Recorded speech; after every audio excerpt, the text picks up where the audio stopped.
There's no sound. All right. There's no sound for the music, I believe. Oh, I didn't know that it wasn't playing sound there. No, Oh. not playing. Oh my God. Let me check what is going on.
Why is not stopping?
What is this?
Hare Krishna.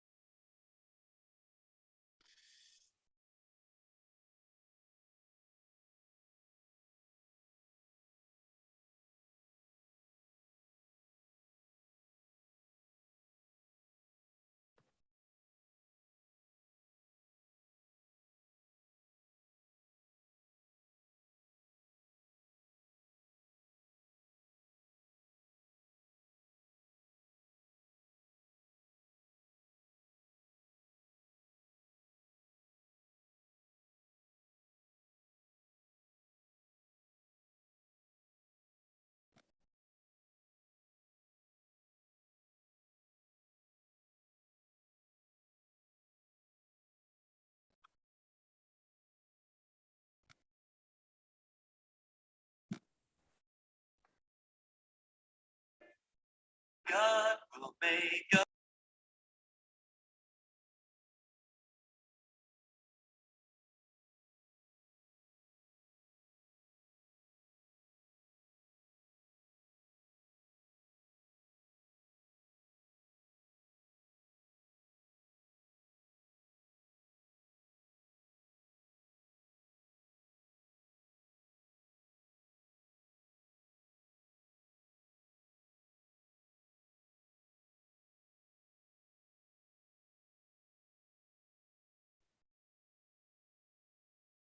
You two should continue to wait.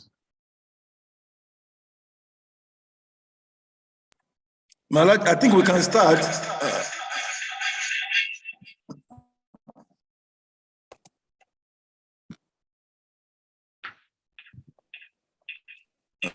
We are three of us here now. So, oh, no, only two, sorry.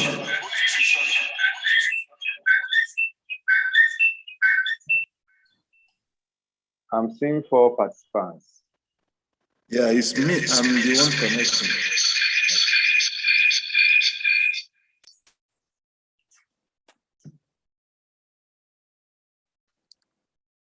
I was trying to check why my music wasn't playing online. So that's why I connected on the other phone. So it's only 2 of us with Maharaj. Okay.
Jaya Vishnupat Paramahansa Parivajapacharya Stuparasita Sisina Divine Jesus Compound Acharya Jagat Guru Sisi Bhakti Vedanta Swami Srila Prabhupada Jaya Vishnupat Paramahansa Parivajapacharya Stuparasita Sisina Divine Grace of Bhakti Siddhanta Jai. Nanda Guru Vaibhava Ki Jai Jai. Acharya Srila Haridas Ki Jai. Jai. Friends, Krishna Chaitanya Prabhu Nityananda Sri Advaita Gadadara Seva Sari Gaura Bhaktivinoda Ki Jai. Jai. Sri Sri Radha Krishna Gopal Gopinath Shyama Kunda Radha Kunda Giri Garavardhan Ki Jai. Rendamandan Pijay, Puradan, Yeah. Navati, Pudan Pijay, Yeah. Jagannath Puridan Pijay, Yeah. Jagannath Balade Subhadra Devi Ki Jai, Jai. Yamuna Mai Ki Jai, Ganges Mai Ki Jai, Tulasi Ki Jai, Bhakti Devi Ki Jai, Samaveta Bhakta Vrinda Ki Jai, Nitai Gura Premanandi, Glorious Assembly of Peace, glorious Assembly of Peace, all glorious Assembly of Peace, all glorious to Sri Guru, Sri Gauranga, Haribo. Srimati Bhakti Sutta Yeah. Haribo. Narayanam Namaskritya Naram Chaiva Narottamam Devim Saraswatim Vyasam Tato Jayam Dhirayet Master Praise for Badre Sunityam Bhagavata Sevaya Bhagavati Utamasamati Bhakti Bhavati Nusiki.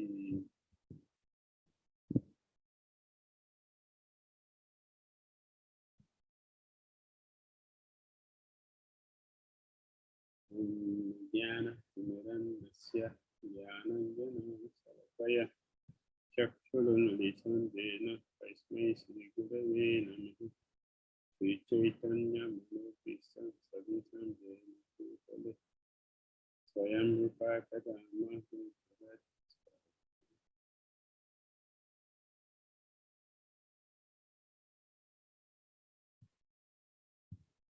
Jai Shri Krishna Chaitanya Prabhu Nityananda Sri Advaita Gadadara Sri Vasari Gaura Bhaktivinoda Hare Krishna Krishna Krishna Hare Hare Hare Rama Rama Rama Hare Hare Krishna Bhagavatam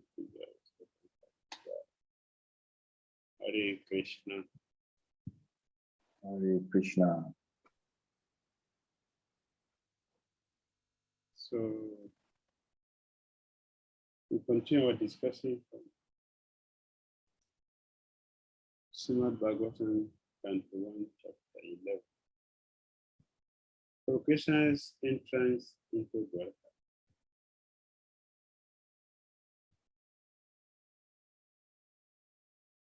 And we begin from text 4 and 5.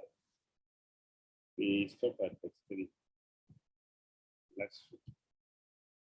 We continue from text 3 and 4 and 5. Tatro Pandita Balayoni Ravirti from Ivadita Admaramam Puruna Kamam Nijalapena Nitada Pritu Mukhapochur Arasa Gadaya Dhira Udaram Sarada Chukrudam Avitaram Udara.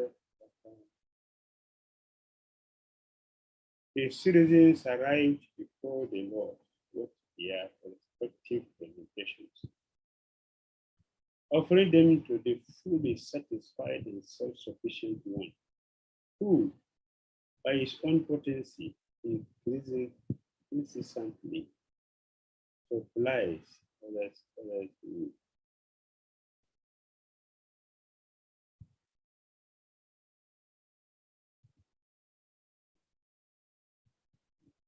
These presentations were like the offering of a lamp to the sun.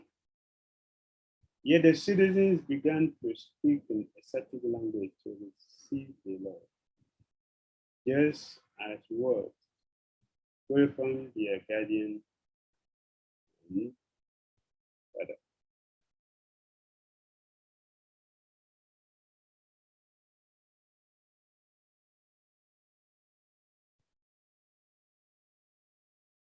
Yes. Here it is said,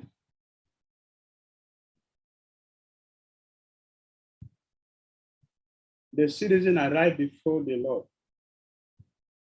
Not that the Lord is waiting for the citizens. It is the student who should wait for the teacher, not the teacher waiting for the student.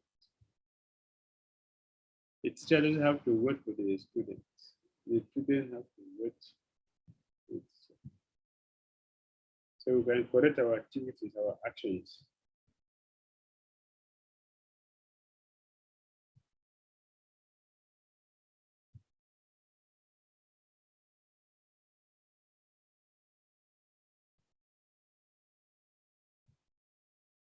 So that is something. Then the second thing is they are offering them to the fully satisfied and self-sufficient one. They are offering thing to the owner of everything. The citizens are offering all the presentations to the owner of the presentation they are offering. Krishna is the owner. Yes. Therefore, Sukadeva Swami said, these presentations were like the offering of a lamb to the sun. The sun is a source of illumination.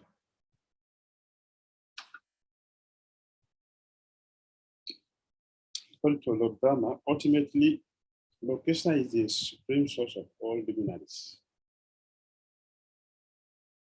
represented by the sun god. So we worship the sun by offering lamp. Just like we worship Ganga by offering Ganga water. Similarly, all the offerings, all the presentations we have, whatever we may, like the Krishna requested in the Bhakti, yat karoshi yat asnesi, yat bushi dadasi yat tabashe sitanti yat. That's to me.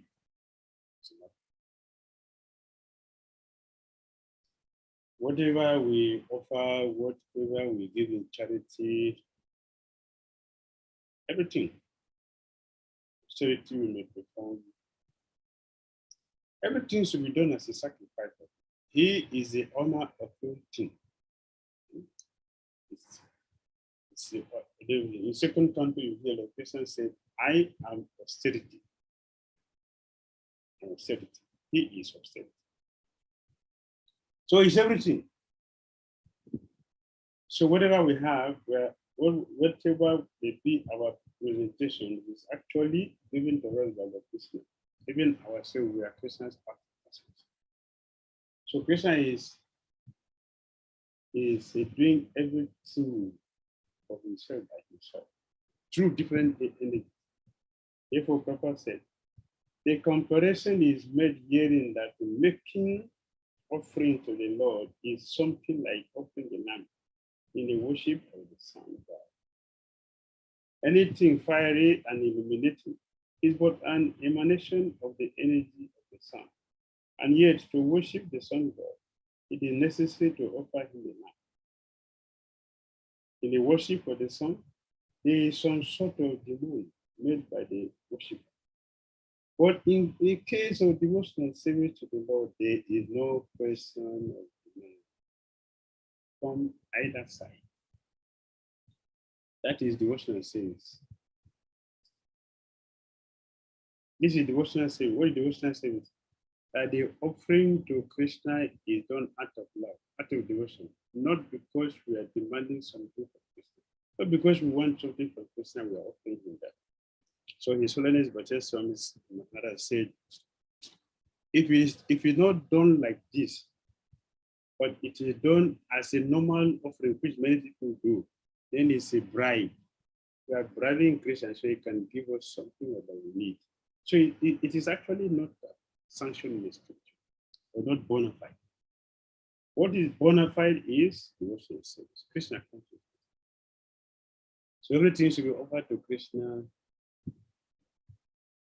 for his pleasure, not because he needs something from him. That is devotional service.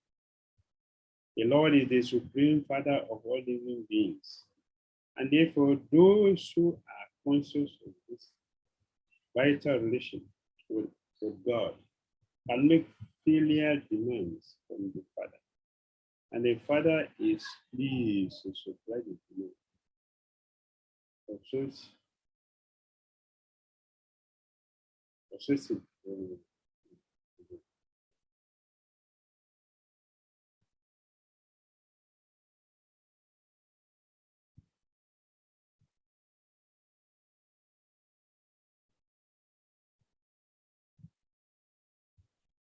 The Lord is the supreme Father of all living beings, and therefore those who are conscious of this vital relation with God and make filial demands from the Father, and the Father is pleased to supply the demands of such obedient sons without forgetting. The Lord is just like the desire tree, and from him everyone can have everything that the costlessness of as the Supreme Father. The Lord, however, does not supply to pure devotee what is considered to be barrier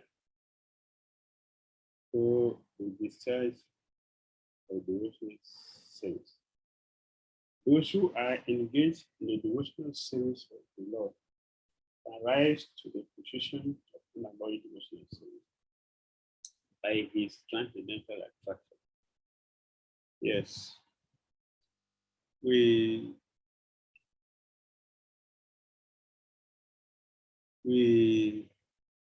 offer our offerings to Krishna without the demands, not a business making mentality. But we want something from him. We are always wanting something. We always need something from Krishna. Because he is the supreme supplier of everything. Everything. He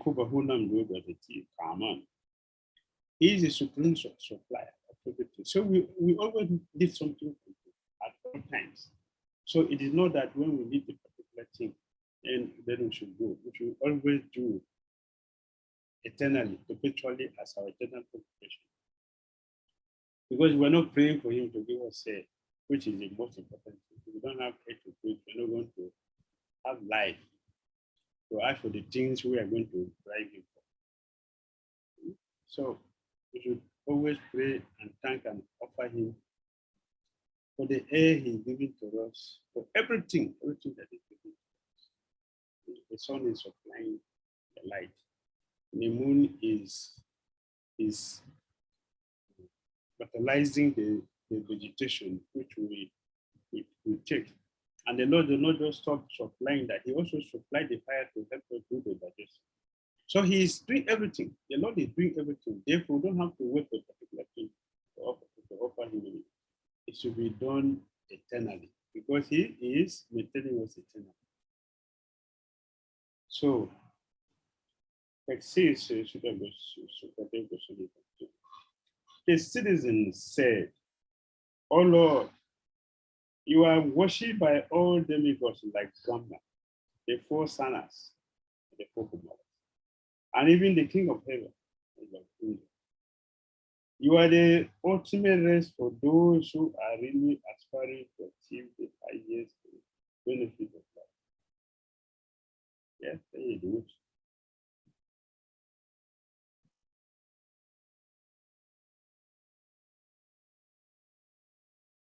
Yes. You are the ultimate rest for those who are really aspiring to achieve the highest benefit of life.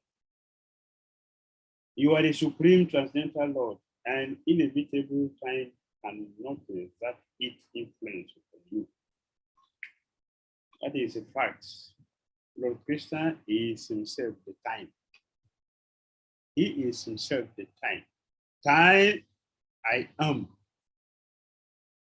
The all-devouring agency of the Supreme. He is time to put everything into proper shape. The time put everything into proper shape. How does it do that? Present, past, present, and future. That's how time functions. Past, present, and future. You can put everything in this perspective. With time, you get to know something. With time, you have to do certain things. With time, everything is functional. With time. With time, we grow. With time, we give birth. With time, we give up the body. With time, everything is with time. That is Krishna. So the denizens of Warka, Puri, they are offering their prayers, they are worshiping the Lord at all times. You are the ultimate rest for those who are really aspiring to achieve the highest goal. Yet, you are the supreme Lord.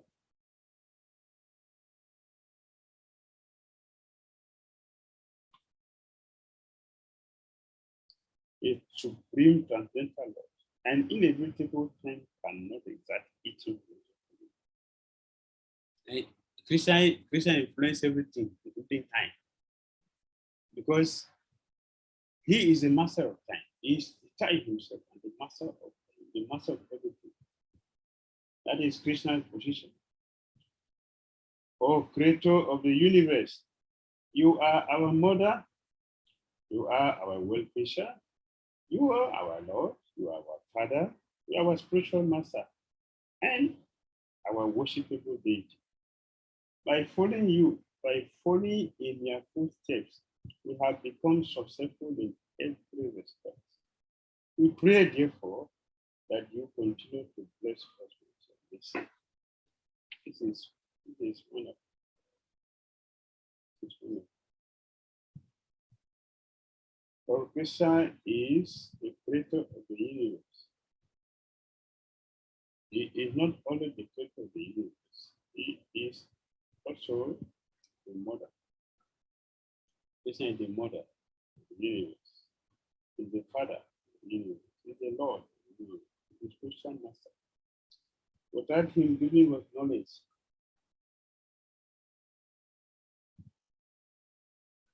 as in Bhagavad Gita, it's not Bhagavad, we will never have any knowledge, any realization, any understanding about our relationship with Krishna. About activities we need to do in that relationship, and the result being expected. We'll not be able to know. So Krishna is everything. He is everything. For those who are devotees, who are tired of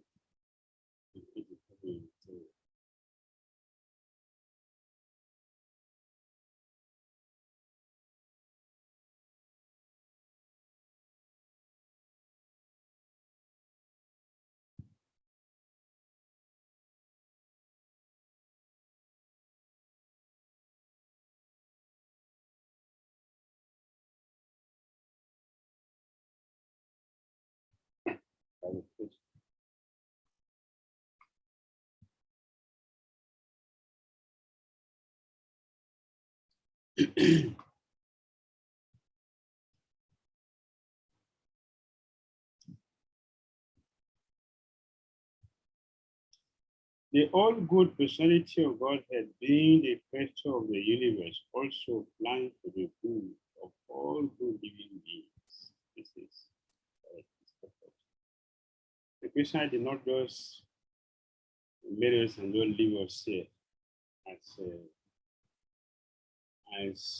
as some people think, or some people feel. It is not that he just created us and not leave us like that. No, Prophet said the all good personality of God has been the creator of the universe, also plans for the good of all good beings. Of course, he also maintaining the useless living beings, some of us. But he is taking care, especially the all good living beings. Especially specifically, that is his growth. The good living beings are advised by the Lord to follow him in to follow his good advice. And by doing so, they become successful in all spaces of life. And then we go back to that. Otherwise, we are going to remain in the material and continue with our struggle for existence in the name of civilization, in the name of advancement of civilization.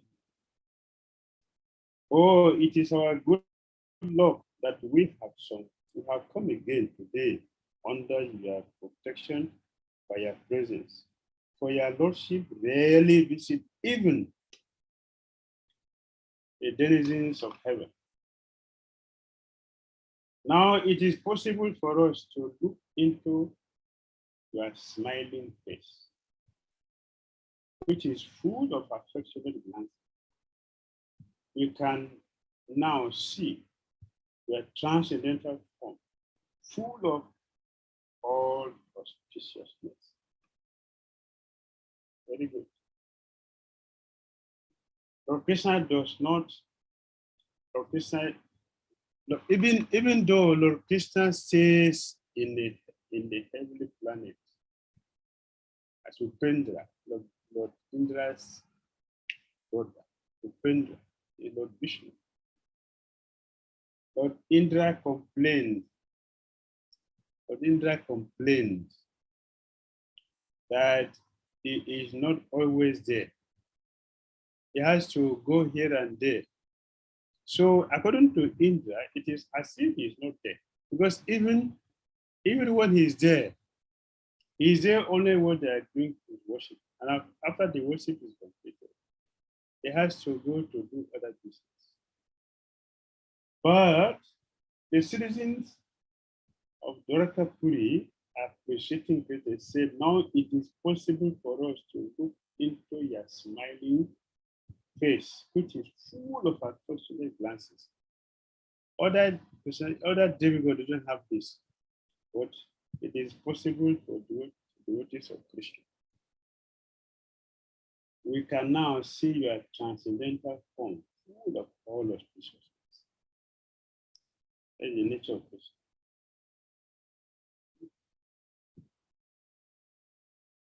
That's the nature of Krishna. Transcendental. Neither Brahmaji nor the demigod like Indra can enter into this land, this island of Shwetaji. But they can stand on the shore of the ocean of wind and transmit their message into Krishna.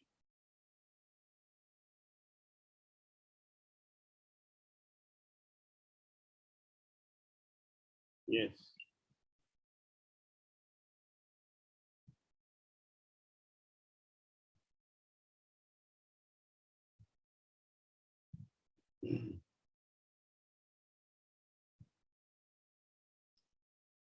But they can stand on the shore of the ocean of wind and transmit their message to the Krishna.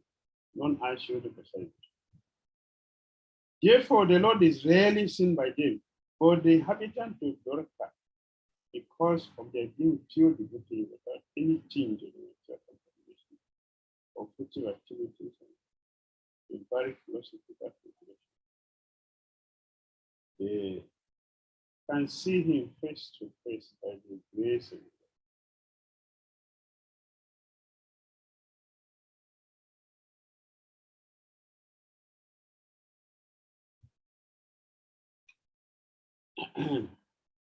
This is the original state of the living entities and can be attained by reviving our electoral and constitutional state of life, which is discovered by devotional service only.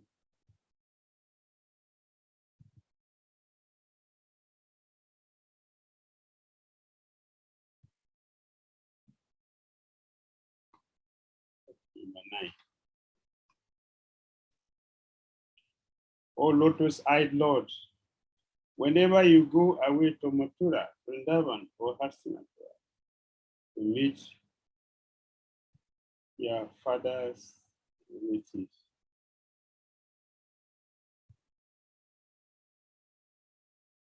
every moment of your absence seems like a million years. Oh, infallible one. At that time, our eyes will become useless as if therefore.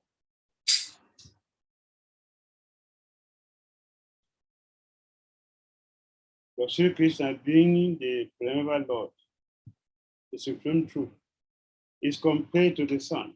Without him, all our knowledge is either false or partial. The opposite of the sun is the darkness.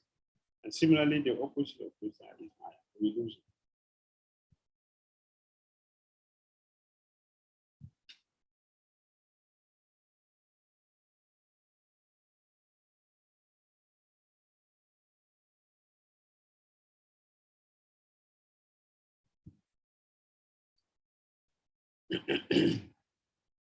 The devotees of the Lord can see everything in true perspective due to the light disseminated by the Krishna.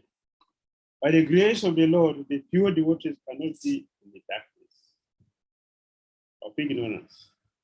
Therefore, it is necessary that we must always be in the light of the Krishna so that we can see both ourselves and the Lord with his different energies. As we cannot see anything in the absence of the sun, so also we cannot see anything, including our own self, without the factual presence of the Lord. Without him, all our knowledge is covered by illusion. Illusion.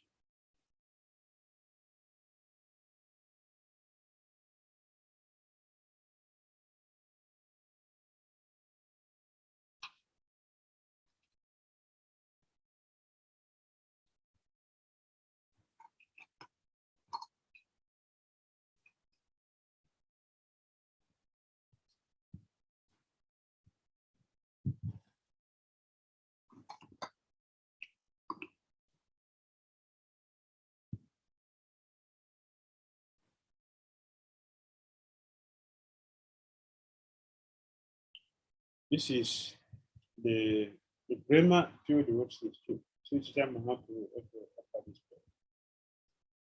Actually, Sia Vakada, Master, Parasama Nava Hatam Parakita, the part of the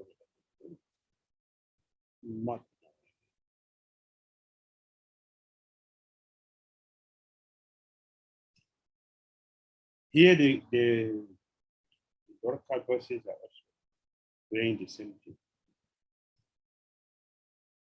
Every moment of your absence seems like a million years or infallible. At that time, our eyes become useless as if we read sound.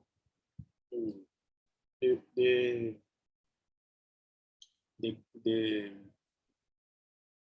gopis, they say the purpose of the eye is to see Krishna. That is the purpose of the eye. It's to see Krishna. The eye is not meant to see anything else. It's only to see Krishna. And when your eye blinks, a condemned of Brahma, you are not a good person. You don't know how to do your service. That is the essence of Gopi's love for Krishna. Blinking the eye is an interruption for them to see the Krishna. Even a moment, just a moment, it's a big interruption. And it's severely condemned of Brahma. And then Sridhar is telling Krishna, my dear Lord Krishna, while we are playing in the forest, attending to our cows, just for a moment, if you go behind a tree, just for a moment, just behind a tree, we find it unbearable. Just for the moment that we just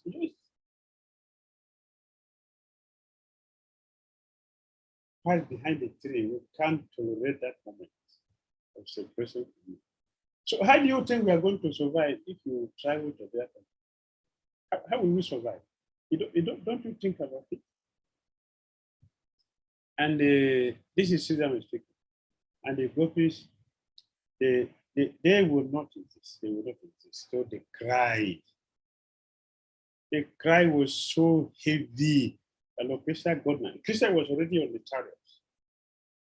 Krishna was sitting on the chariot to go to Mathura. And when the gopis came and Krishna saw the gopis and they cried. They cried to break the thunderbolts of Indra. They cried, breaks it into pieces. And that is how also the Krishna's heart melted. Krishna jumped down from the chariot. And invisible to everybody, including Akura. Akura was already there. He brought the chariot for Krishna to mount. Krishna and Balaram, they were sitting on the chariot. And as soon as Krishna saw the gopis in this state, Krishna jumped down from the chariot, unseen by everyone. Krishna went with the gopis to the forest and left Balaram sitting there on the chariot. And left Akura standing there. So Krishna went with the gopis to the forest and they were laying there. Akura has to go to the Balaram. And he tried his best to convince Balaram. See, your father, actually, your mother, Devki, just to mention the two, what about other relatives? They are in constant tormentation by Kamsa. Kamsa treated them every moment. You raise a sword. I'll kill you now, right now. I'll kill you right now. Because if you, nobody can do him anything. Not even demigods. Not even demigods can do him. Nobody can do him. And he's being worshipped by other powerful demons like himself. So nobody can do him anything. With that understanding, he is terrorizing their parents. Their parents have no single moment of peace in their life. They don't have a moment of peace, not because of cancer. They don't have a moment of peace, not because of cancer. They don't have a moment of peace because they cannot see their son. If Akura said, don't you have mercy? Can't you have mercy upon their parents? They are existing only because they are thinking that you are going to come and save them. Only for that is all they are existing. So please, where is your Gino brother? Where is your Gino brother? So Balaram has to get down also from the chariot, and by hint, what is the hint? The hint was Krishna's footprint on the ground. So Balaram traced it to the forest and met Krishna. Then he told Krishna, please come let us go. Our parents are suffering. Let's just go. Then Balaram has to bring Krishna back and sat him on the chariot. Even though Krishna was sitting on the chariot, he was still feeling the pains of the gopis that Krishna was shaking. Akura has to immediately climb on the chariot and sit on the chariot to support Krishna so that he doesn't fall off from the chariot due to the intense love of the gopis and the pain. The enemy of Krishna and the gopis is separation. That is the enemy. Akura will observe that.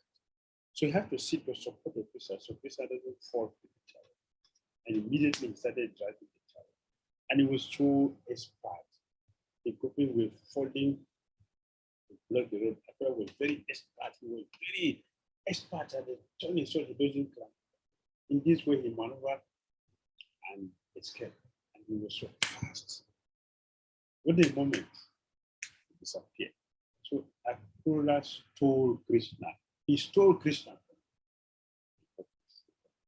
So here the verses and the Dwarka verses, yes.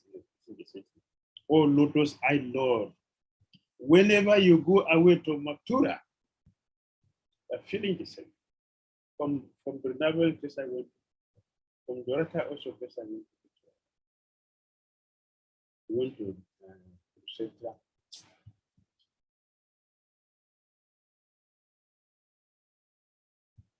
Vrindavan or Hastinapur to meet your friends and relatives. Every moment of your absence seemed like million years. Oh, infallible one. At that time, our eyes had become useless, as if bereft of the sun. They don't think to say, we don't feel this because we don't have blood population. Therefore, Maya has created a different Maya object for us to see. So we're feeling comfortable here because we are in illusion. Only because we are in illusion, so we can feel comfortable. Those who are not in illusion, they will never be comfortable. Raghunath Das Goswami wanted to commit suicide because he can't see the Lord. Somehow he disappeared. He was going to commit suicide. And Haridas Sakura said, my Lord, please, before you go, let me go. Please, I beg you for this place. Because there's no life. They are saying here the sun has left. The sun. Later also you are going to hear Dhira saying this. The sun of Dwarka has set. That means the sun disappeared. The sun disappeared.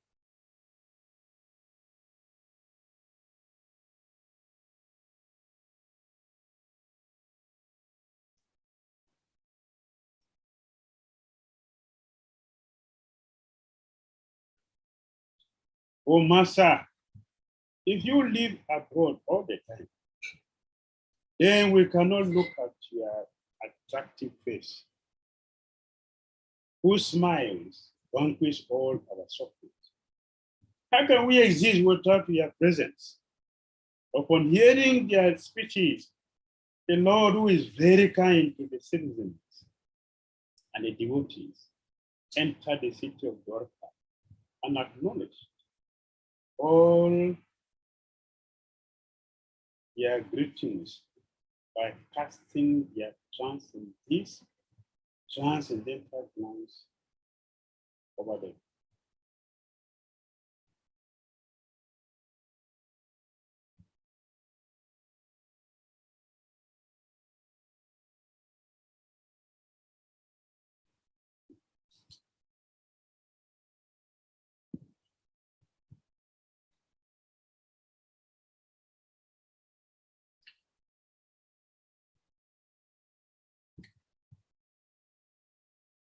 Krishna cast his merciful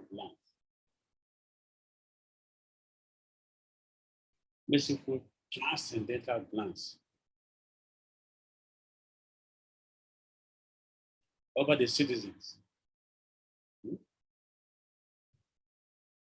Imagine Krishna is standing there facing the Dwarkavasis. They're offering prayer. This is just outside. They came outside to welcome him. Now he's entered.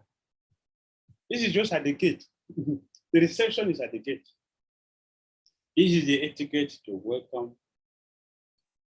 welcome guests. Especially, and in this case, he's not just a guest. He is the master of your life. He's the master of the city. Dwarka is so big. Like when you hear Dwarka, you hear Dwarka. If you go now, you go to Dwarka, you may not see much, but the country, like express road. The country that we have express road. The bodyguard security guard for Maharaj Ugrasena. So look at it that way. We should not look with our own mind. We should see what is happening.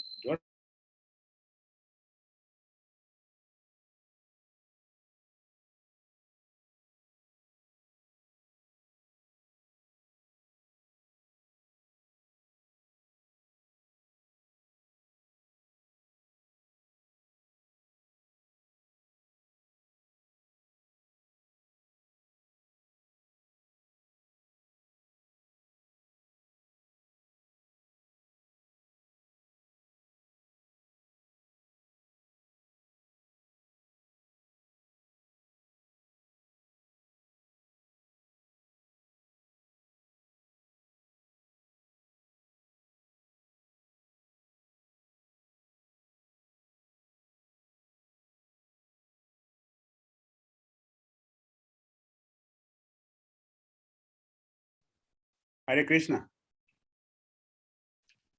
Hare Krishna Maharaj, you're welcome. Sorry for network. Yes, good.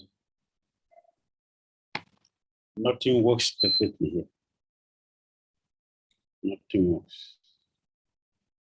Anyway, so yes, Dwarka is a country, a huge country. They have a express road, mainly. They have to travel. Like you're taking a bus from one city to another city within the country. That is Dwarka. It's a big express road and skyscrapers and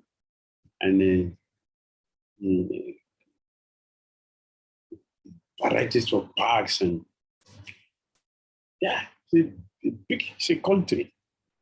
It's a country. With all these wonderful citizens. So location is very, very happy. Very happy with the welcoming address, the welcome address of this, of Dwarka buses. And because the Lord is very, very kind to the citizens and the devotees, location is naturally very, very kind to the devotees. Very kind to the devotees. How will you feel? How will you feel? So how do you feel when you travel and you're not a long time you come back to the house and your wife, children, relatives, you come, your mother, your father, they all come to the door to welcome you with auspiciousness and they are vibrating auspicious sound. How will you feel? Everybody looking at you with affection. Everybody, they glances due to affection. Your children, your wife, the parents, the friends, they're all looking at you with affection, with love. How will you feel? And they are offering auspicious welcoming address to you. How will you feel? So happy. And then you will gradually take that step to enter to the house. This is what is happening. Lord Krishna is so happy, very, very kind. Looking at them with attractive face. And Krishna's smile, you see, Krishna's smile vanquishes all anguish, all lamentation, all suffering. Krishna's smile, so mystical, so mystifying. Krishna's smile, so powerful. Destroy all suffering immediately, instantly. Krishna's smile will destroy all the inauspicious things. You remember when Krishna smiled at the Brikasura, his intelligence disappeared. He lost his sense. Just smile, Krishna smile, disappeared. And Krishna said, touch your head, you see that nothing happened. He touched his head and something, his head was cracked into pieces. He was dead. And Krishna smiled. And Krishna is smiling on his devotees all suffering disappears, immediately disappear for devotees. Immediately.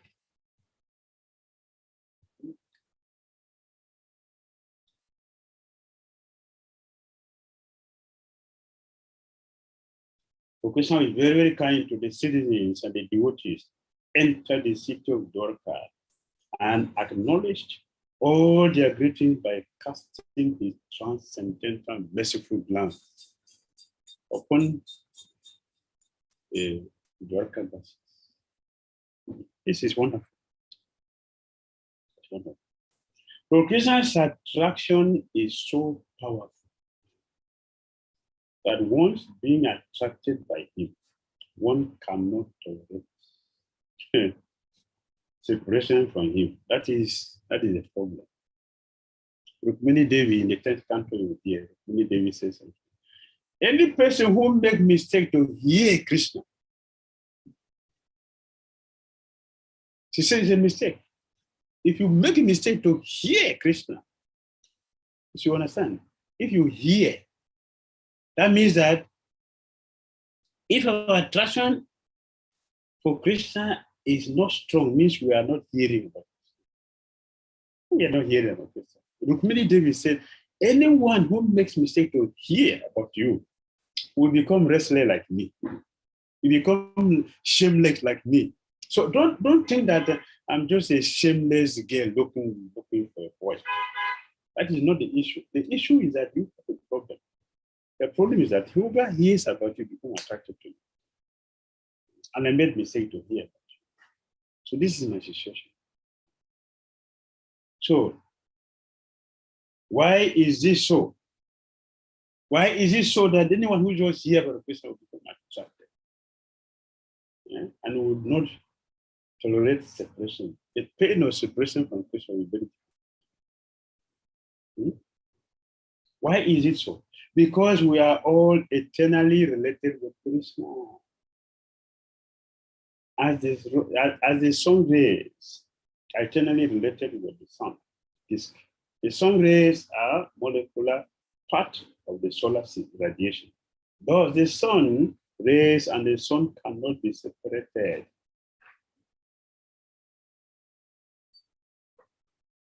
That is our natural relationship.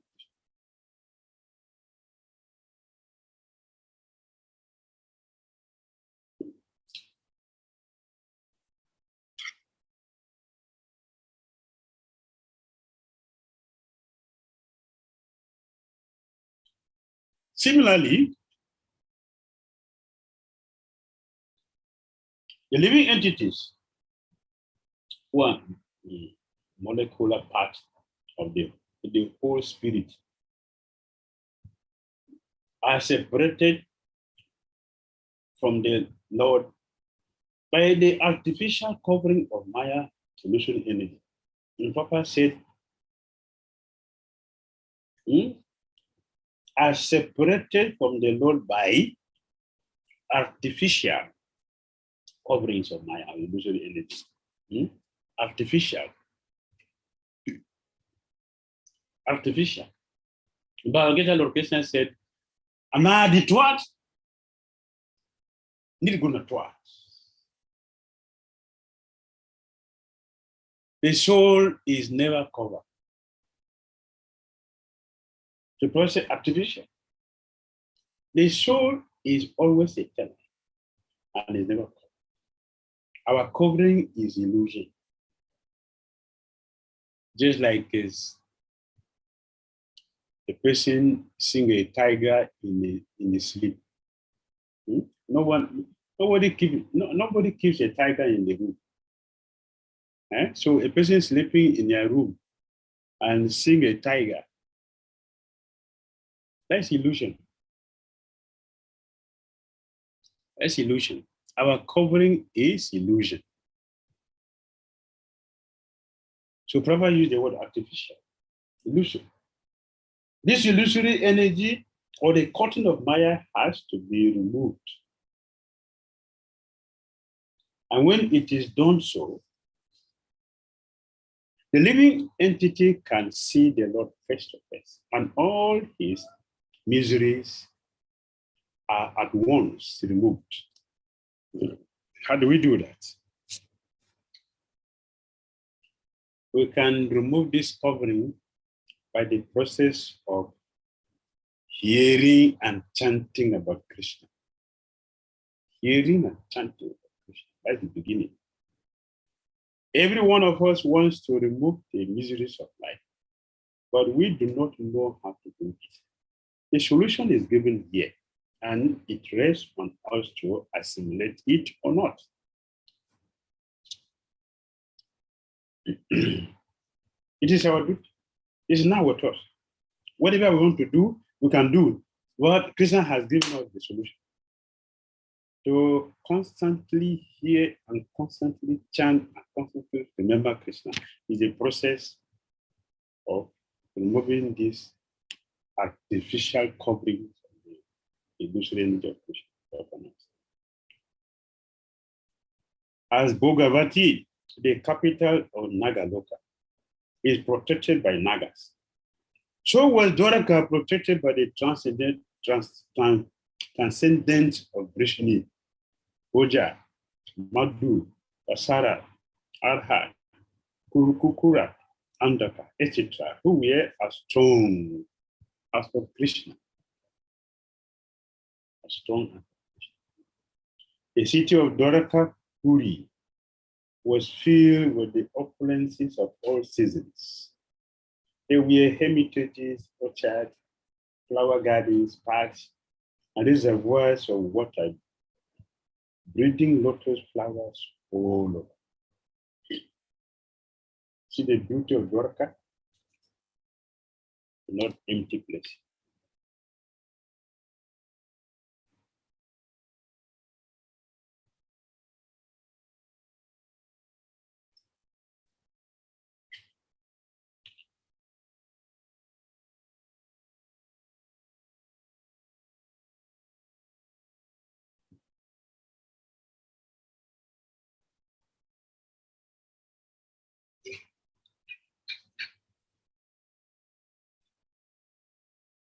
Prabhupada said, perfection of human civilization is not possible by utilizing the gifts of nature in their own way. As we find hereward, in a prescription of each opponent, Dwaraka was surrounded by flower gardens and fruit orchards, along with reservoirs of water and growing purposes. There is no mention of mills and factories supported by slaughterhouses. Those are the necessary paraphernalia for the modern metropolis. Dwaraka is different.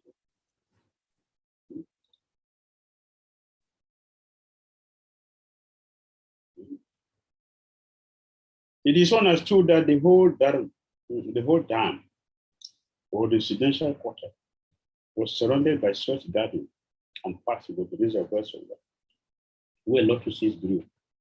It is understood that all the people depended on nature's gifts of fruits and flowers without industrial enterprises promoting filthy huts and slums for residential quarters. Advancement of civilization is estimated not on the growth of mills and factories to interrogate a final instinct of the human being, but on developing the potent spiritual instinct of human beings and giving them a chance to go back to Godhead. This is the purpose of human existence. This is the purpose of human existence. It is not according to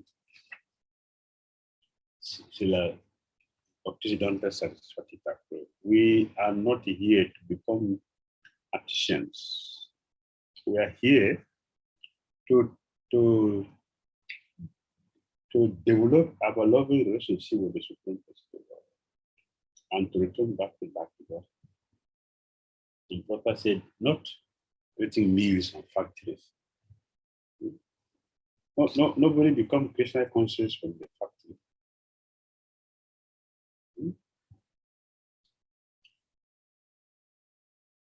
Human energy should be properly utilized in developing the finer senses for spiritual understanding, in which lies the solution of life.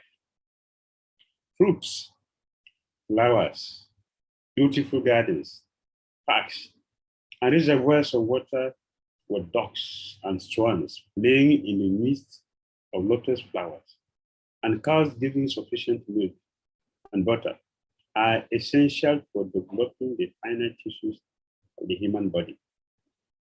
As against this, the dungeons of mines, factories, and workshops develop demoniac propensities in the working class. A vested interest flourishes at the cost of the working class, and consequently, there are severe clashes between them in so many ways. We have the practical experience. Right now, we have the practical experience of this. The description of Dwarka Dam is ideal of human civilization. Verse 13. A city gate where the household doors and festoon arches along the roads were all nicely decorated with festive signs like plantain trees, mango leaves, all to welcome the Lord. Flags, garlands, and painted signs and slogans all combine to share the sunshine, the sun sign, the sun sign. Signs of decoration in special festivals are also collected from the gifts of nature, not from factory. We cannot manufacture banana or mango leaves or other fruits from the factory. They're not from factory. One day I was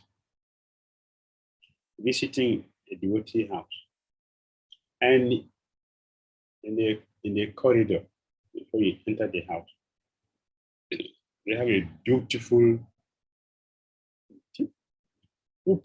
fresh grapes, but plastic,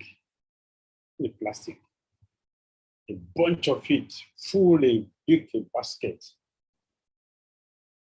So as we were going inside, I stopped very close to the beautiful basket full of grapes. So and I turned one side so that the devotee can see, because I was in the front. Now the devotee was following behind. So I pointed, so please make a juice of this. Every devotee laughed. Please take this apple, grapes juice. So make a juice of it. Every devotee were laughing. I said, why are you laughing? Make a juice, let us have a feast. You're laughing because it is not possible to make. It is not possible.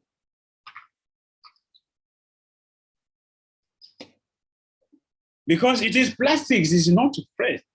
That is all they can do. They can make a plastic apples, they can make a plastic banana, they can make plastic pineapple, a plastic mango leaf, but it is plastic. It cannot be the real natural fruit, which is coming from nature. It is not coming from factory, it's coming from nature.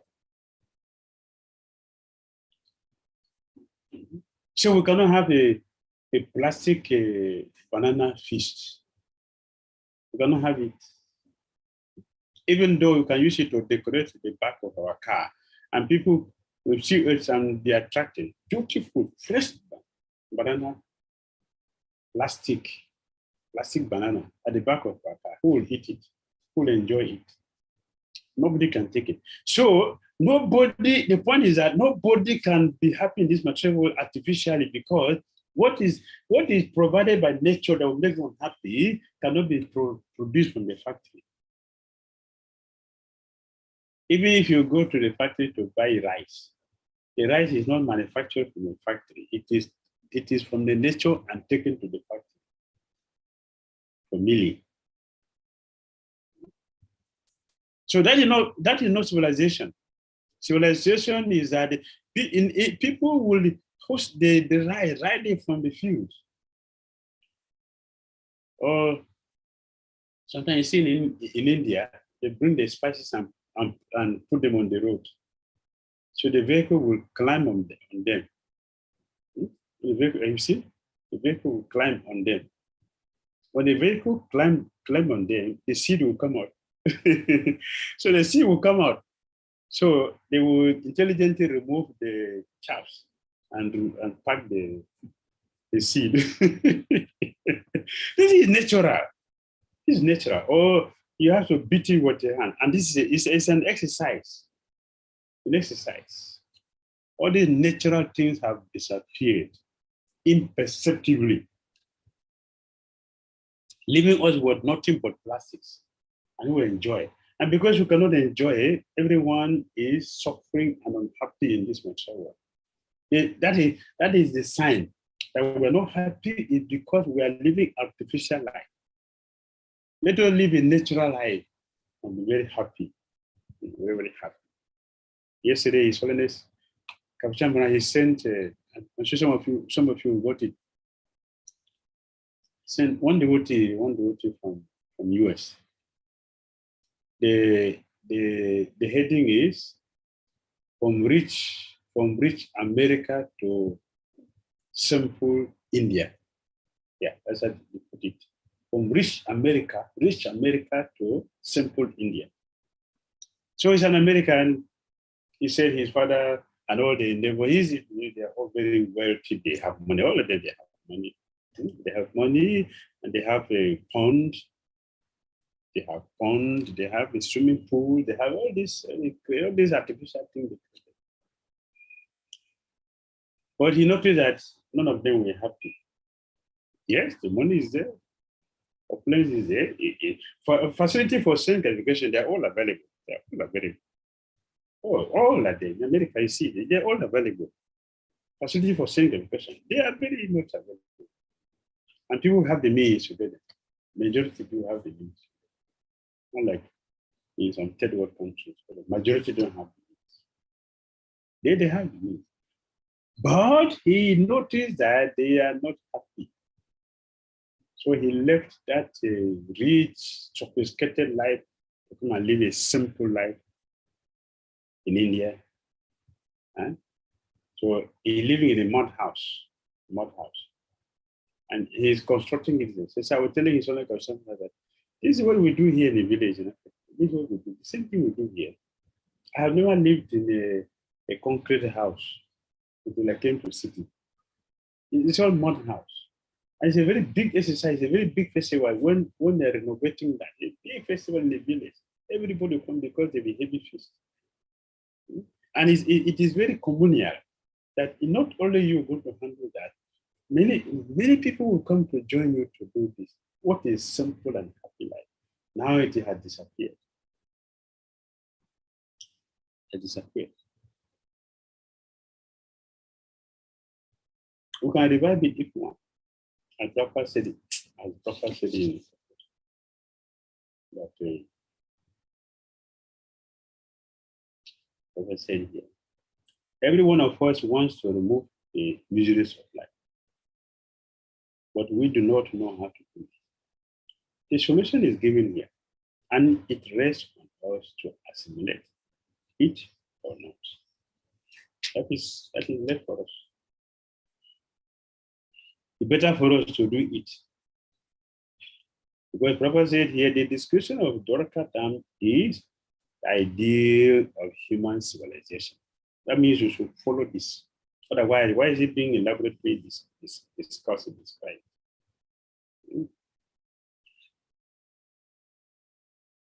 The city gate.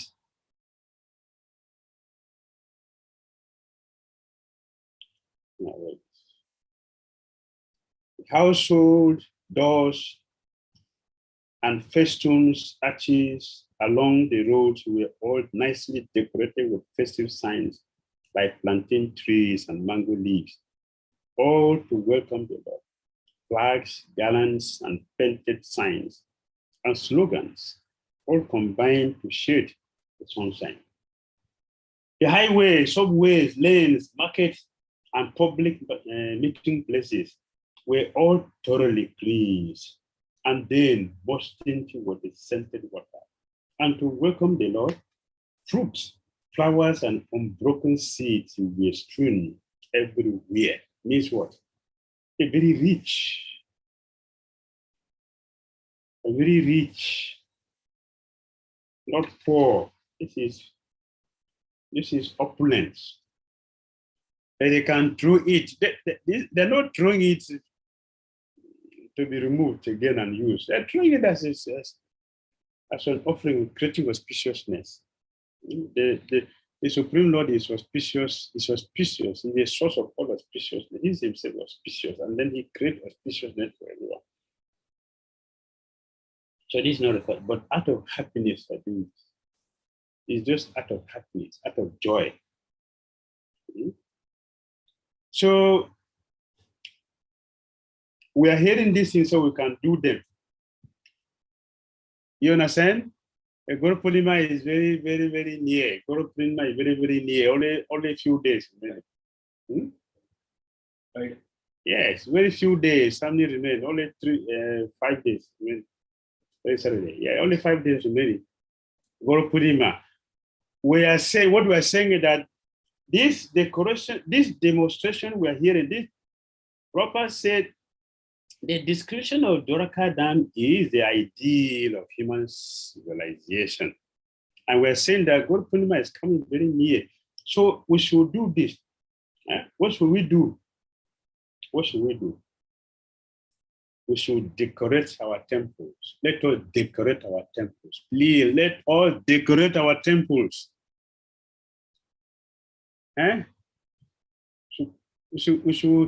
We should be in Krishna consciousness. Let us be in Krishna consciousness. Let us do what it means to be a devotee, to be in Krishna, to create this auspiciousness. It's the reason why we should be here.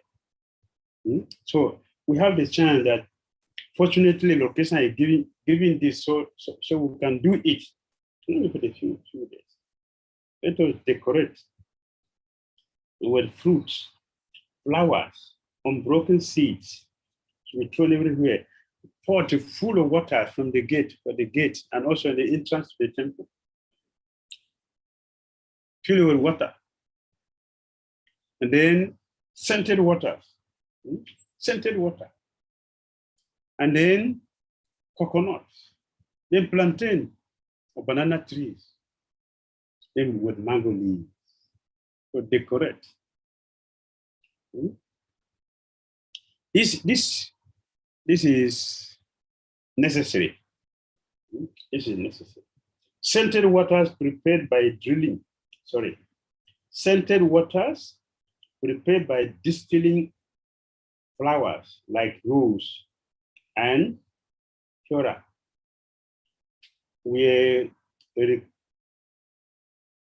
requisitioned to wet the roads, streets, and lanes of Dwarka Dam. Such places along with the marketplace and public meeting places were thoroughly cleansed. Under both descriptions, it appears that the city of Dwarka Dam was considerably big. I told you before. It's big like a country, containing many highways, streets, and public meeting places with parks, gardens, and reservoirs of water, all very nicely decorated with flowers and fruits. And to welcome the Lord, such flowers and fruits with unbroken seeds of grain were also strewn over the public places. Unbroken seeds of grain or fruits in the seedling stage were considered auspicious, and they are still so used by the Hindus in general on festival days. Okay, let's take a 10-minute break. Let's take a 10-minute break. I'll see you back after 10 minutes. Hare Krishna. Hare Krishna Maharaj.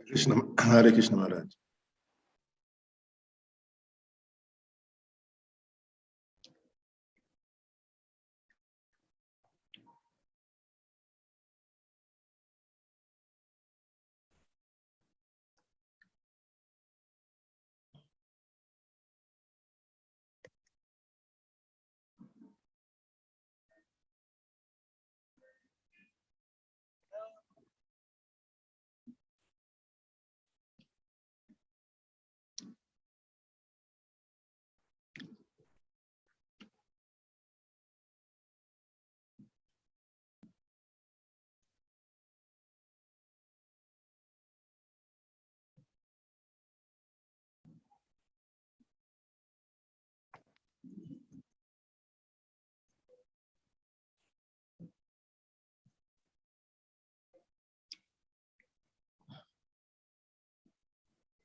David.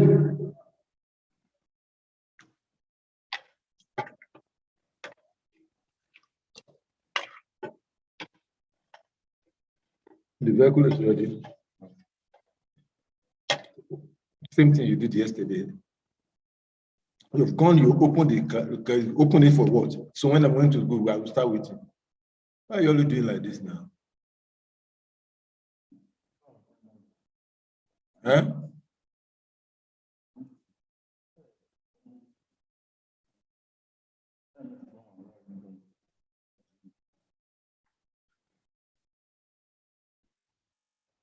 Salaka, you can mute.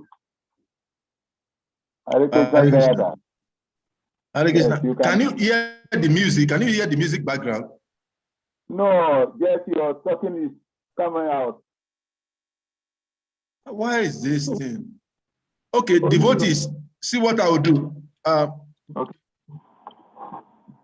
I'm thinking maybe I should end this and then restart again. I don't know why the background music is not coming. It's not coming. Only what you are saying is coming out. Huh?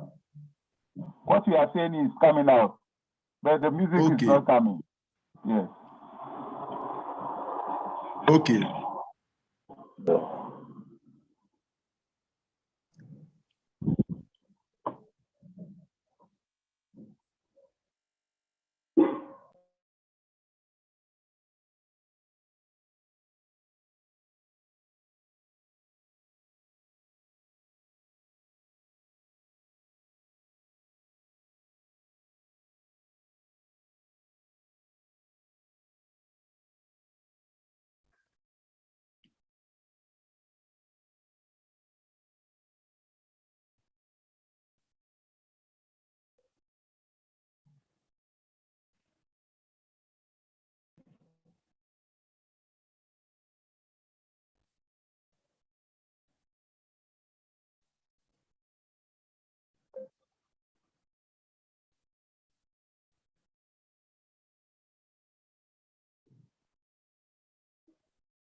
Hare Krishna. Hare Krishna Maharaj, you're welcome. All right.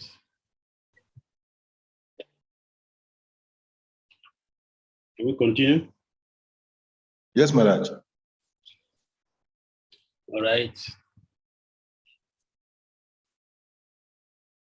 Well, text 15.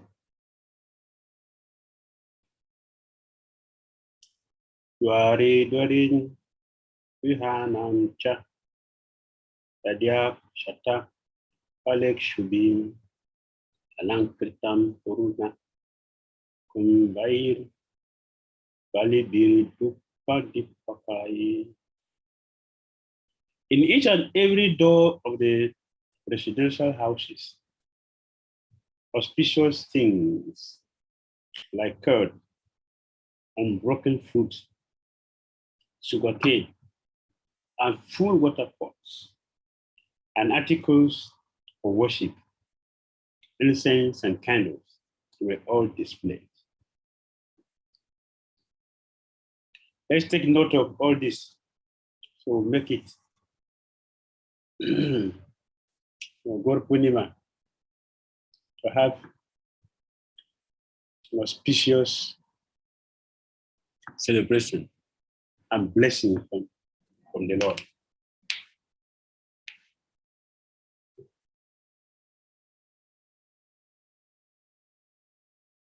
The process of reception according to Vedic rites is not at all dry. No. Perfect system and very, very auspicious because the result counts. When you have an auspicious function, you get the results.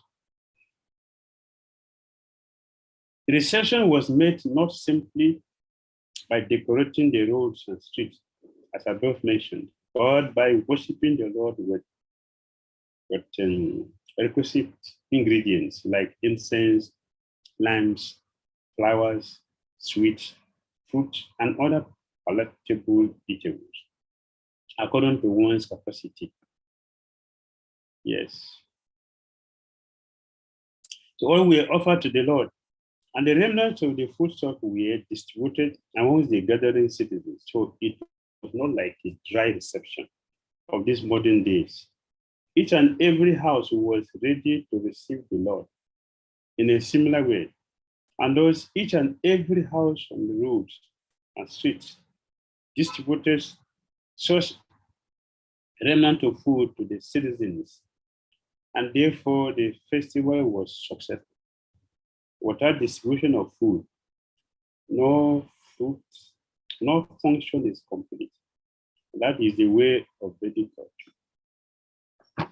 Without distribution of food, no function is complete.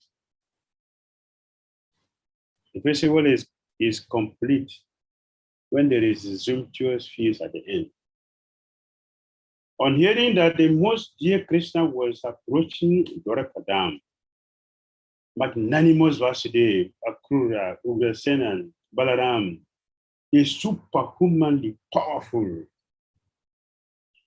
Pradyumna, Charudeshna, and Samba, the son of Jamavati, all extremely happy, abandoned resting, sitting, and dining.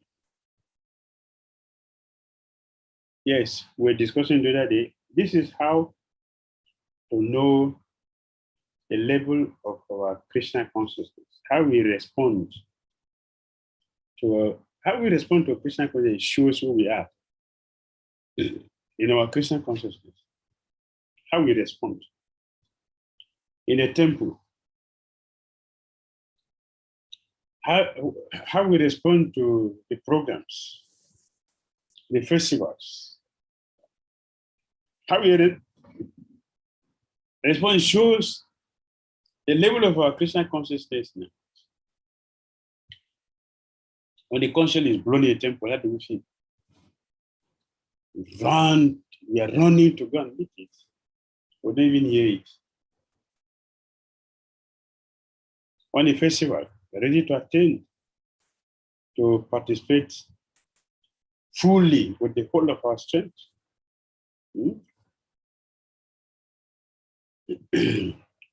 I joined devotees in different places celebrating his solemn Bhakti Sita Maharaj's Vyasa Puja, the president.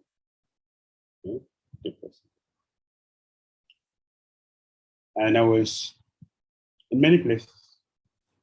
Mauritius devotee was so happy, the prasadam was so delicious, tasty, preparation, with tasty process, so wonderful. And the devotee ate happily because they cooked happily, they associated happily, and they spoke happily. When it was time for Christian, everybody was dancing and some people were falling down. Let me say they enjoy the festival. That is festival. Happiness, happy, joy. The same thing in Kenya. They were also celebrating Nairobi. Very nice. Beautiful cakes. Beautiful. Many devotees they came. They were not celebrating the temple, it's a grand disciple house. She called her devotee. So many devotees celebrating. Very nice. Nice prasadam, quality. Because the idea was, let us please the special master. What I was saying is, and that because it was the offering, we're talking about the citizens are presenting, and the Lord is receiving them with the happiness, because it was offered with happiness. The result is that everybody will be happy at the end. So everyone was very happy with everything, with the glorification, with the prasadam, with the kirtan, everything. This should be our attitude. And see what is happening here. On hearing that the most dear Christian was approaching Dorkadan, magnanimous Vasudev. Magnanimous Vasudev.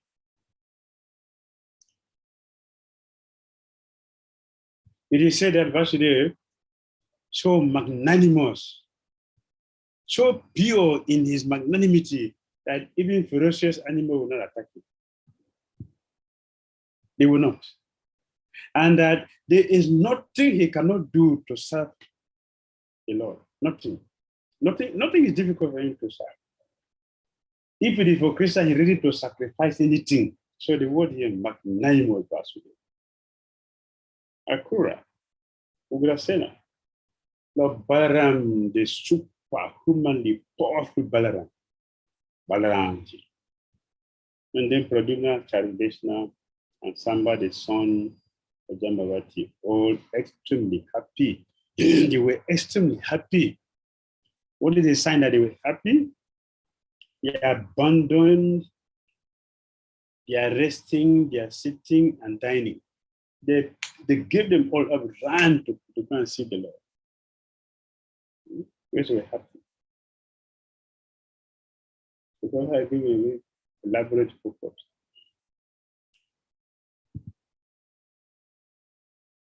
Explaining all these devotees, beginning from Vasudev, his son and king Surasena, husband of Devaki and father of Lord Sri Krishna, Balaram. He is a brother of Kunti and father of Subhadra. Subhadra was married with her cousin Arjuna. And this system is still prevalent in some parts of India.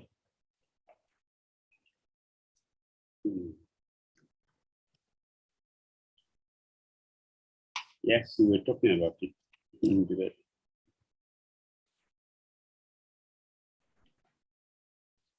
I'm not going to talk about it here. We already discussed it.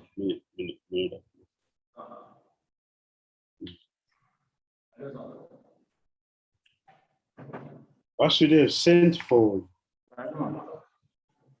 Yes, finish.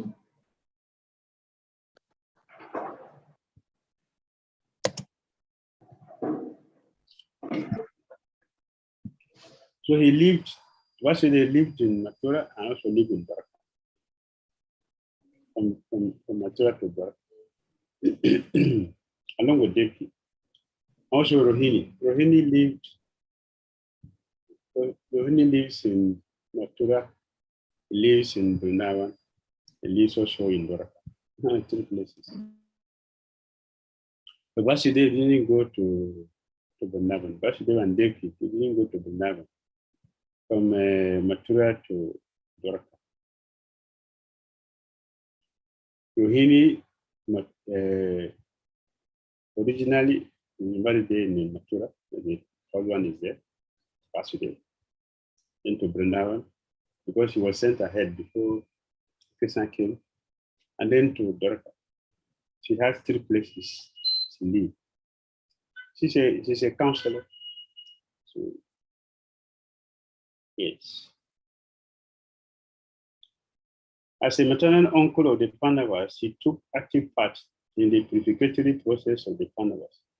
He sent for the priest Kashyapa at the Saptastringa Parvat, and he executed the functions.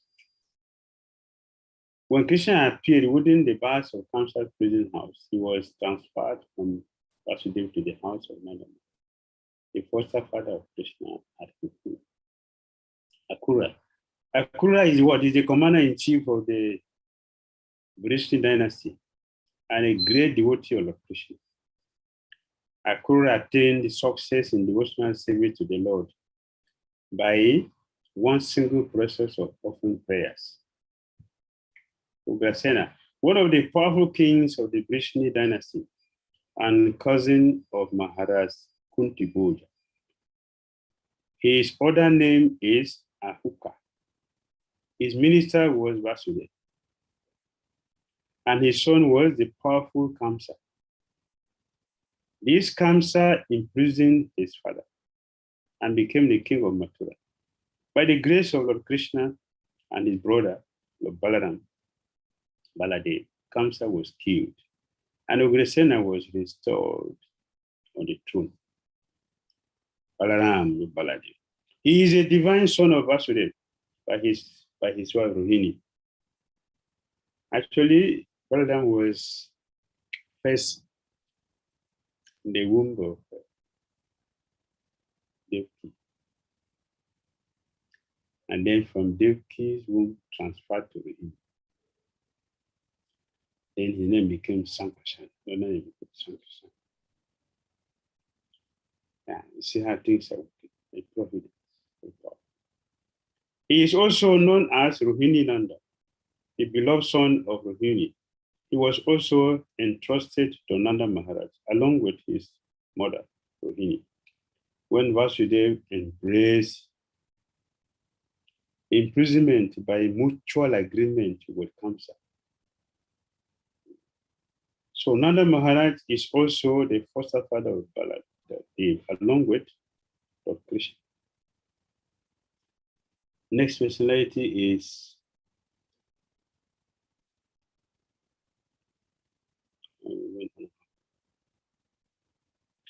Sri Baladev was also a class friend of Lord Sri Krishna as a student of Sandipani Muni. In his childhood, he killed many asuras along with Sri Krishna. And specifically, he killed the Dhanukasura at Talaban. During the Kurukshetra battle, he remained neutral, and he tried his best not to bring about the fight. But because Krishna wanted it, it was done. Pradyumna, incarnation of Kamadev, or according to others, incarnation of Sanat Kumara. So Pradyumna is 3 persons in one. Pradyumna is among one of the Chakravyuha. He is also the Kamadev, and now it is mentioned Sanat Kumar. So 3 persons in one. Born as a son of the personality of Godhead, Lord Sri Krishna, and Lakshmi Devi Srimati Rukmini Devi, the principal queen of Dwarka. He was one of those who went to congratulate Arjuna upon his marrying Subhadra. He was one of the great generals who fought with Salva. And while fighting with him, he became unconscious on the battlefield. The charioteer brought him back to the camp from the battlefield. And for this action, he was very sorry and rebuked his charioteer. However, he fought again with the Salva and was victorious. Krishna killed Salva at the battle. Next person is Charubeshna, another son of Lord Sri Krishna and Rukmini Devi. He was also present during the Swayamvara ceremony of Draupadi. He was a great warrior like his brothers and father. He fought with Vivinidhaka and killed him in the fight. Samba, one of the great heroes of the Yaju dynasty, and the son of Lord Sri Krishna by his wife Jambavati. He learned the military act of throwing arrows from Arjuna, and he became a member of parliament during the time of Maharaj Yudhishthira. That is Samba. Very nice. So all these sons of Lord Krishna left their respective palaces and leaving aside all engagements, including lying down, sitting, and dining, hastening towards their exalted father, because they were happy. Text 18. He hastened towards the Lord on chariots with brahmanas and bearing flowers. Before them were elephants, emblems of good fortune. Conch shells and bugles were sounded, and Vedic hymns were chanted. Thus they offered their respect, which were saturated with affection. That is the point. Their respect was saturated with affection. It is said here that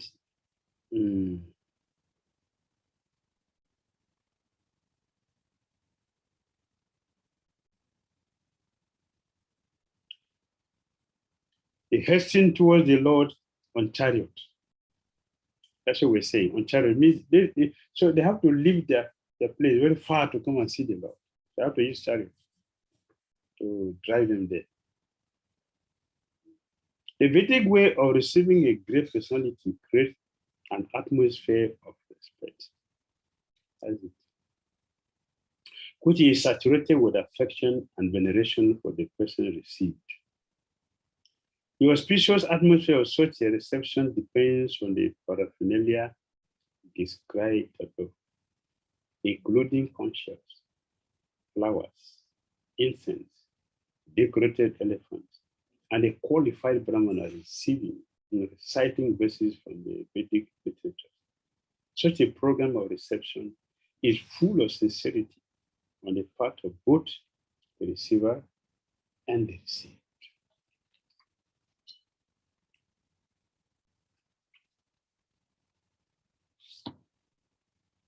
At the same time, many hundreds of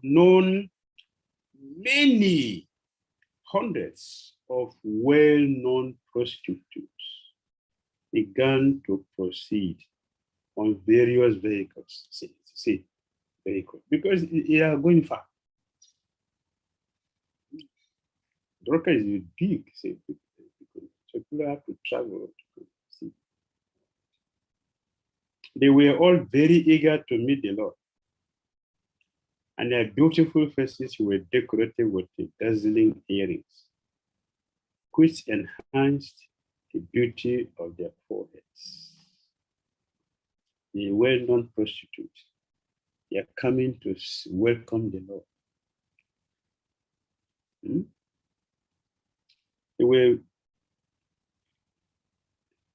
And their beautiful faces were decorated with dazzling earrings, which enhance the beauty of their foreheads.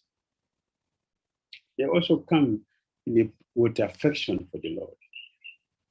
It is not about lust. It's not lust. It's not lust. And beautifully, Papa gave a very powerful description here. We may not hear, we may not hate even the prostitute.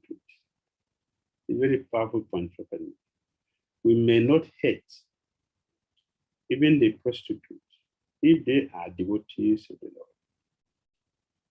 Then the question is, a devotee be a prostitute? Because you know, knowing this is sex. So what do you think? Jaduna Prabhu. What do you think?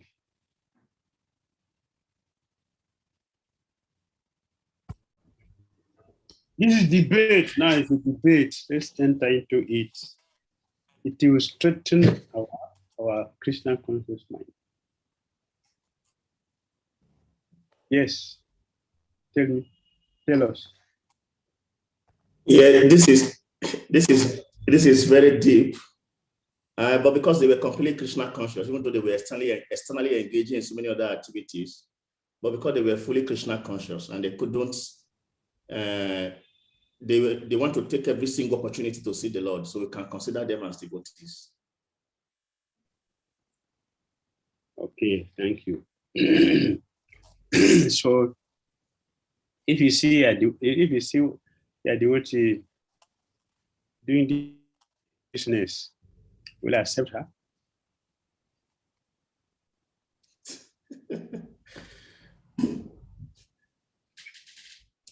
Because we are acting in managerial position, so sometimes we have to check certain things. Yes, but if it comes to maybe one is or not.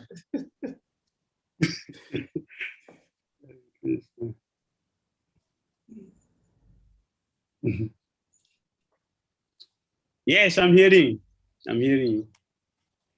So administratively, we may stop there. I may stop that kind of person.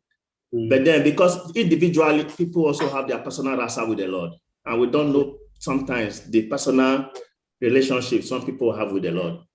So if I'm not in any managerial situation, then I will not have to check them. Okay. Thank you very much. Thank you. What is Sarik Prabhu? What do you think?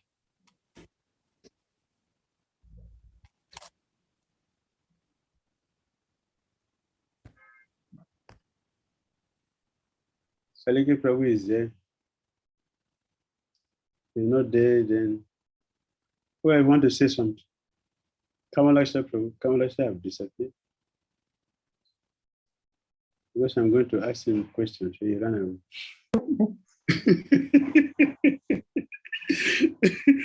Yes, Saliki Prabhu, you're back. Did you get my question?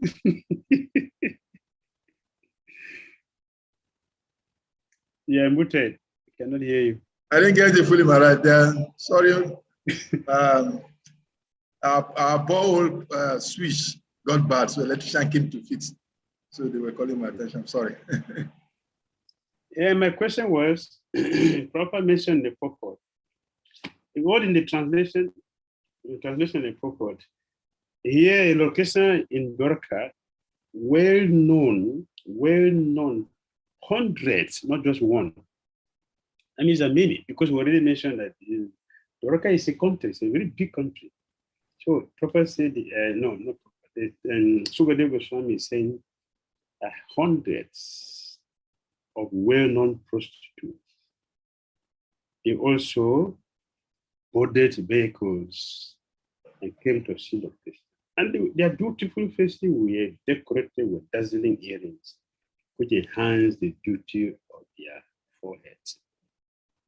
And Prabhupada said, we may not hate even the prostitute if they are devotees of the Lord. So my question was, will you accept somebody? Can a devotee be a prostitute? And will you accept the devotee? If you see a devotee doing this business, will you accept it? That was my question.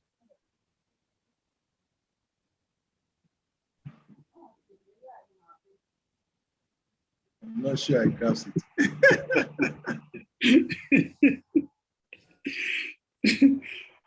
off the chain. Sorry. Sorry, man. It's all right. I want to say something. Okay. Go ahead. Hare Krishna Maharaj. Hare Krishna. From my own experience, devotional service itself, somebody coming to temple regularly. Initially, I don't know what their work they are doing, but being involved in devotional service the process itself is very powerful. And if one continues like that, then it will purify the person. If, in the future, the person can adjust. But the process of devotional service itself is very wonderful, and not very few people are able to go through the process. So anybody coming in regularly to temple, enthusiastic about the services, I'm sure in due course of time, whatever the impurities or whatever, it will be adjusted. Thank you very much. Thank you. So if someone is practicing this Christian consciousness and making advancements, will that person remain prostitute? In future, it will not. It will leave the. It will abandon such a thing, because the process itself is it's spontaneous. So it will become purified. Okay. It's a matter of time. It's a matter of time. The word used here, if you look at the translation, the word used here, well-known, hundreds of well-known prostitutes. Well-known prostitutes. So you know that sometimes this is their profession. And Prabhupada said, we may not hate prostitutes. We say devotee. Hare Krishna. Hare Krishna Maharaj. Hare Krishna. We may not hate the prostitute if they are devotee. Yes, Prabhu, go ahead. I've read some stories in the Puranas about someone who is even a butcher and is a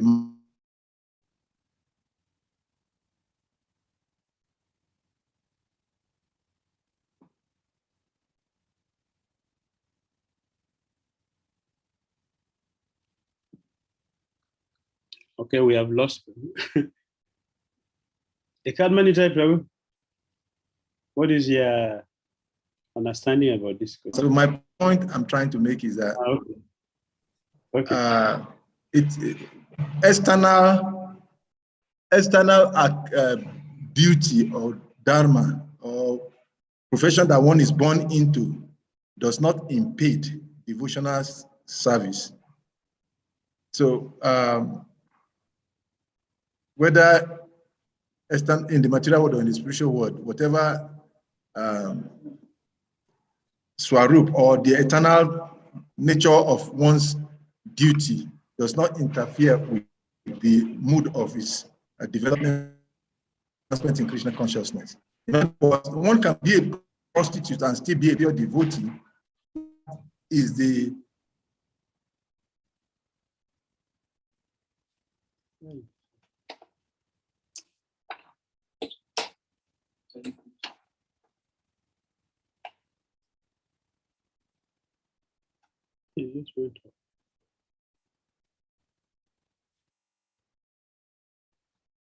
We missed Prabhu again.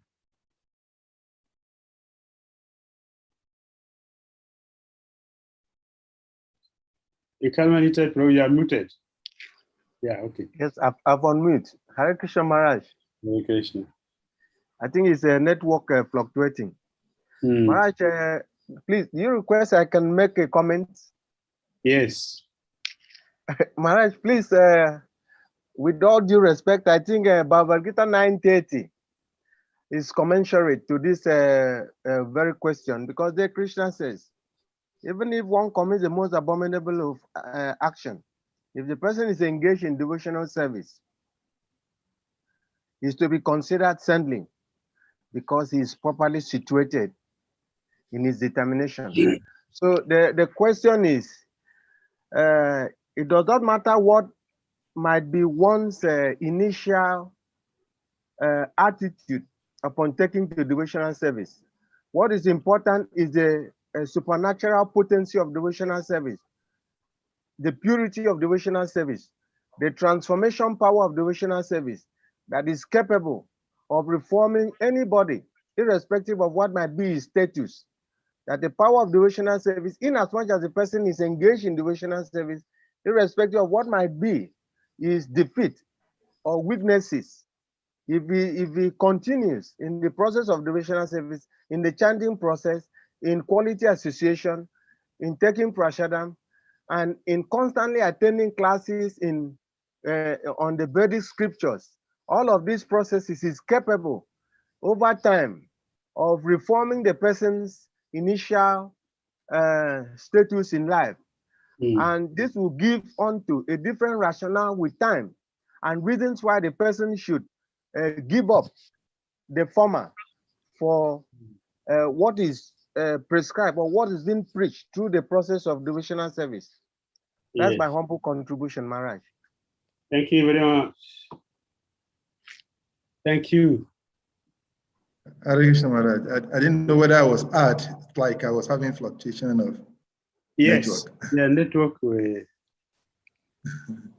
fluctuate. Yes, you can add. So I was trying to I was trying to explain that one external duty does not impede devotionals, whether in the material or the spiritual platform, because we had the story of Kumja, and we read also in the Purana of a story of a Mahabhagavad devotee, I've forgotten the name now, who was so devotionally elevated that even gurus will send their representatives to learn the confidential aspect of Krishna consciousness from him. But by duty, Chintamani. So thank you, Maharaj. So he is a Mahabhagavad. So external duty or activity does not impede devotional service in any way. All right, thank you very much. Thank you. Thank you, Maharaj. Yeah, I got your point. They're very clear. Anyone else want to contribute? Broaden our understanding of this technical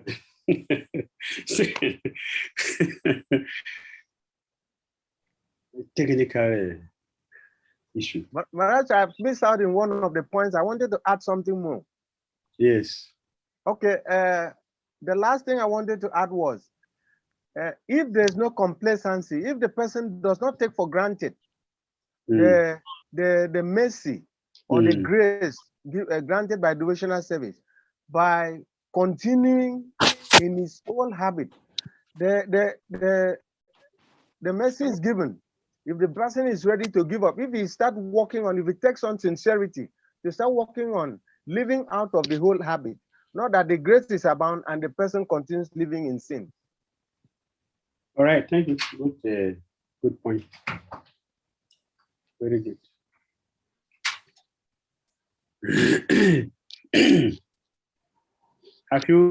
How many of you have read the Gita Mahatmya?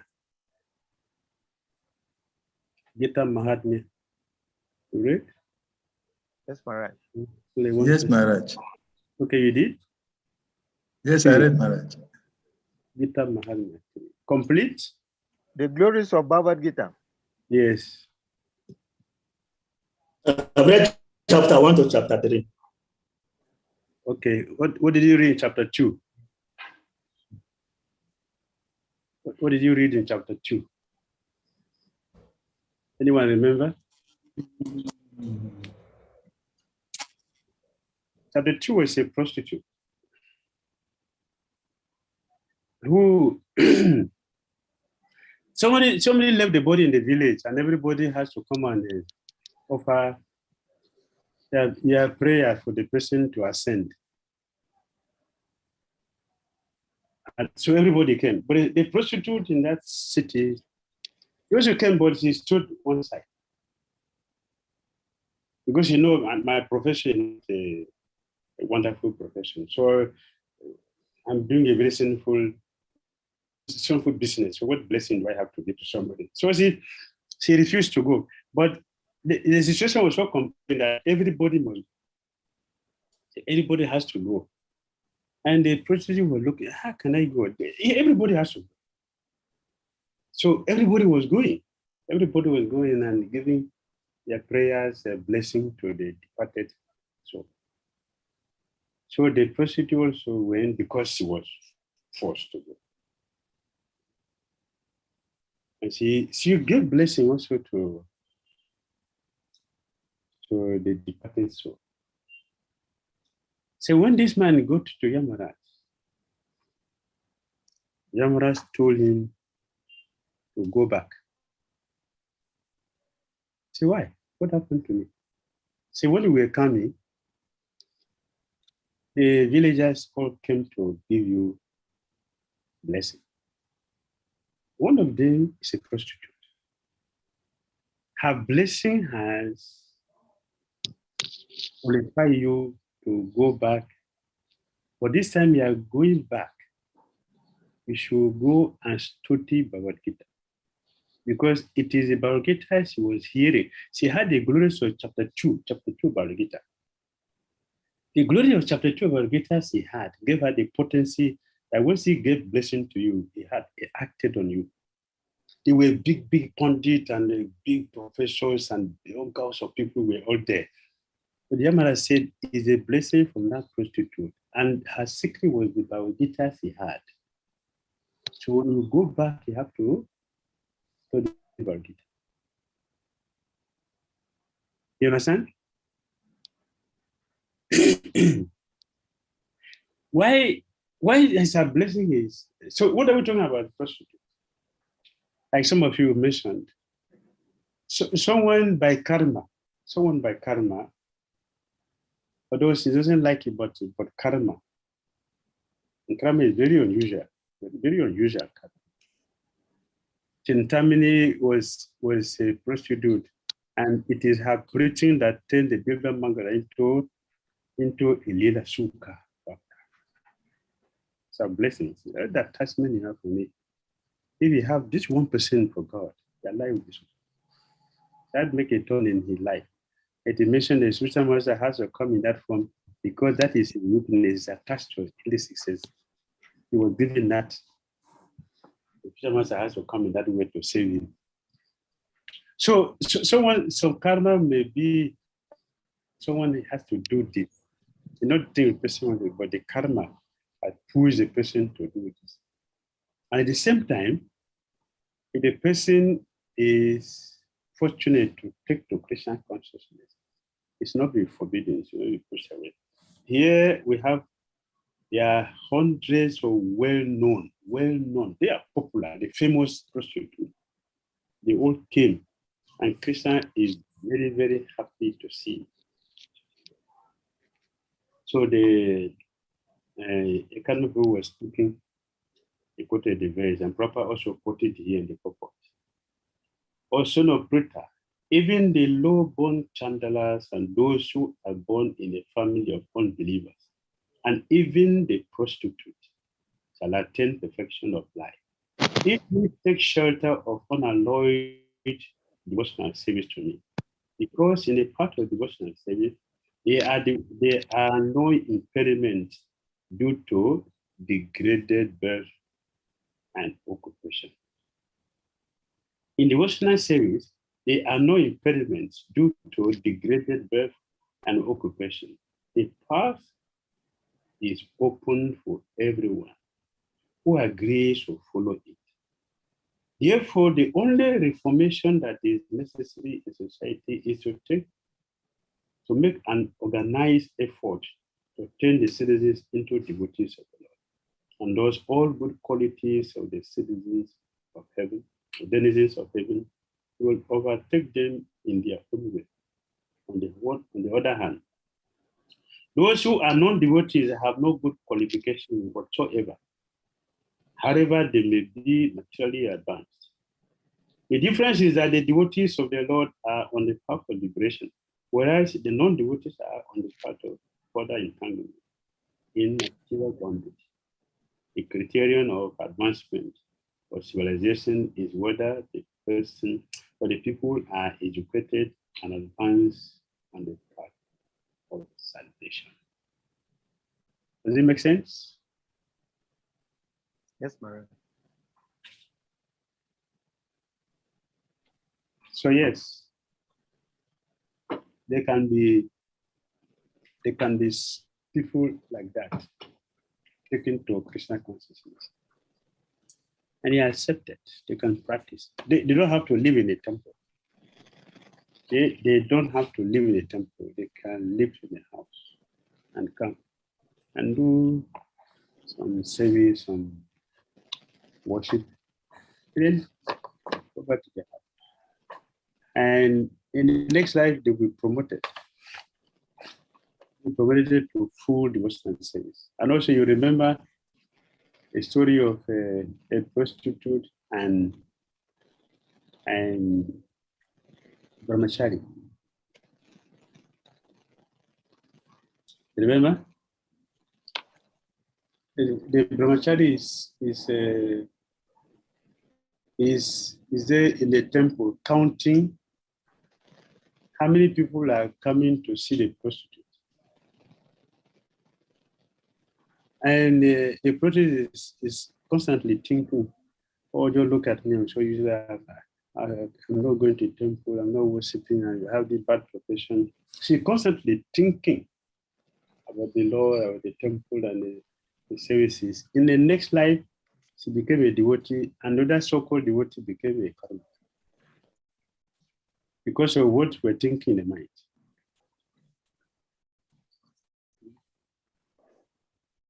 Therefore, the Prabhupada said, we may not hate. We may not hate. Even today, there are many prostitutes in great cities of India who are sincere devotees of the Lord. By tricks by chance, one may be obliged to adopt a profession which is not very adorable in society, or that does not hamper one in executing devotional service to the Lord. Devotional service to the Lord is uncheckable in all circumstances. It is understood herewith that even in those days, about 5,000 years ago, there were prostitutes in a city like Dwarka, where Lord Krishna resided. Not only in Dwarka. This means that prostitutes are necessary citizens for the proper upkeep of the society. This means that prostitutes are necessary citizens for the proper upkeep of society. And Prabhupada give example. He gave the reason why he said what he's saying this. They are necessary because if they are not prostitutes, they are people, according to Bhagavad Kulagnanam. Those who are, whatever you do, they are there to destroy family tradition. They will pollute the innocent girls. But if they are prostitutes, these destroyers of family tradition will go to death. In this way, there will be peace in the society. Therefore, they have a use in the society, and they are necessary in the society because they have to bring sanity. Although you can say, what kind of sanity because of the profession? Yes, the profession is not so wonderful, but it has a place in the society if we want peace and tranquility. All right. Any question, comment? Okay. Hare Krishna. I think we have just about 3 minutes before the Bhakti Sastri class starts. Yes. Okay, so we can end here and see you tomorrow. Hare Krishna. Thank you very much. Bhagavatam ki jai, Srila Prabhupada ki jai. Yeah. Jai. His Holiness Bhakti Damodara Swami Maharaj ki jai. Jai. Thank you So very let's much. all of the devotees please kindly unmute. Let us loudly chant Hare Krishna mantra. Full want to appreciate Maharaj for giving us this wonderful. Hare Krishna, Hare Krishna, Hare Krishna, Krishna Krishna, Hare Hare, Hare Hare, Hare Ram, Hare Ram, Ram Ram, Hare Hare Hare.